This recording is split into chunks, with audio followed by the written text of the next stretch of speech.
అయ్యా, అమ్మగారిని అలా గదిలో పెట్టేయడం. మరి ఏం చేయమంటావు లక్ష్మమ్మ? ఆ శిశిర వాళ్ళ ఇంటికి వెళ్ళి మరింత టెన్షన్ పట్టడం, మాటలు పట్టడం తప్ప ఏమీ జరగదు. అమ్మగారిని అలా చూస్తుంటే గుండె తరుక్కుపోతుందయ్యా. ఇంతగా చిన్నమ్మగారి మీద పిచ్చి ప్రేమతో ఇలా అవుతారనుకోలేదు. నాకు అదే ఆశ్చర్యంగా ఉంది. శివగామి అయినా అసలు ఇలా ప్రవర్తిస్తుంది?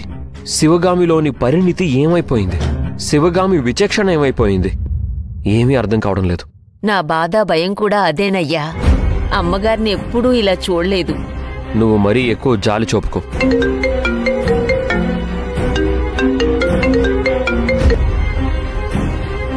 హలో,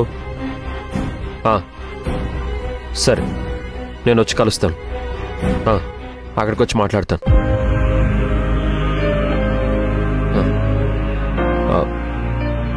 లక్ష్మమ్మ, నేను బయటికి వెళ్ళొస్తాను. శివగామి పిలిచినా నువ్వు తలుపు తీయకు.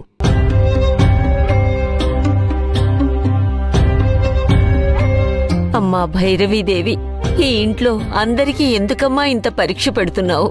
అమ్మగారిని ఎందుకు ఇన్ని బాధలు పెడుతున్నావు? అయ్యగారేమో అలా అంటున్నారు, అమ్మగారినేమో అలా బందీగా ఉంచడం బాధగా ఉందమ్మా.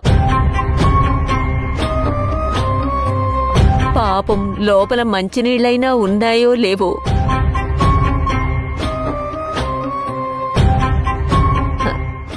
అమ్మా, అమ్మా, లక్ష్మమ్మ,